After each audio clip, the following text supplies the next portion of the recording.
کہ عمران خان مارنے کی کوشش کر کے بھی دیکھ لیا انہوں نے، اس کو نااہل کرنے کی، اس کے خلاف ایسا پروپیگنڈا کیا گیا ہے کہ میں سعودی عرب میں گیا، جو میرے دوست ہیں انہوں نے مجھے کہا کہ شیخ رشید عربی میں ایسا پروپیگنڈا کر کے بھیجا گیا عمران خان کے خلاف۔ پھر دبئی کے مجھے لوگ ملے، ذمہ داران وہاں پہ، اور قطر والوں نے بھی مجھے 3 ملکوں میں، پاکستان میں نہیں جی 3 ملکوں میں عمران خان کے خلاف عربی ایکسپرٹ ترین آدمی کو انگیج کر کے مہم چلا کے ان 3 ملکوں کو بھیجی گئی۔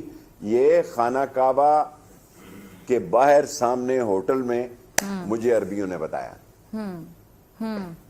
ٹھیک ہے، اچھا شیخ صاحب، یہ جو آپ نے کیسز کی بات کی، پھر عمران خان صاحب جو ہیں ان کو اسیسینیٹ کرنے کی بھی کوشش کی گئی لانگ مارچ کے دوران، اللہ تعالیٰ نے ان کو بچایا، نئی زندگی دی، اور اسی حوصلے کے ساتھ وہی جنگ لڑ رہے ہیں۔ عمران خان صاحب کو جو مختلف نوعیت کی کیسز کا سامنے شیخ صاحب، جس سے ان کو باقاعدہ پریشرائز کیا جا رہا ہے، تو کیا کوئی گرفتاری والا معاملہ بھی ہو سکتا ہے، آپ کو لگتا ہے؟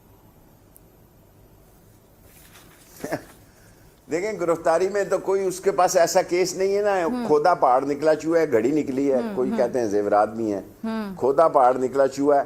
دیکھیں، اس وقت میڈیا بہت آزاد ہے جی، اور یہ سٹار ہیں، یہ اپنے سٹار، اپنے پروفیشن سے سٹار بنے۔ ہمیں اپنے تعارف کروانے کے لیے 7 سال قید کٹانی پڑی۔ ہماری کلاشنکوف ہمارے جی کیا کہتے ہیں اس کو، صوفے کے نیچے سے نکلی، ہم جیلوں میں 7 سال قید ہو گئے، ماں مر گئی۔ دیکھیں اصل مسئلہ کیا ہے؟ اصل مسئلہ یہ ہے، یہاں چور پیدا ہو رہے ہیں، اور چور کے خلاف لڑنے کے لیے ایک عمران خان نکلا ہوا اکیلا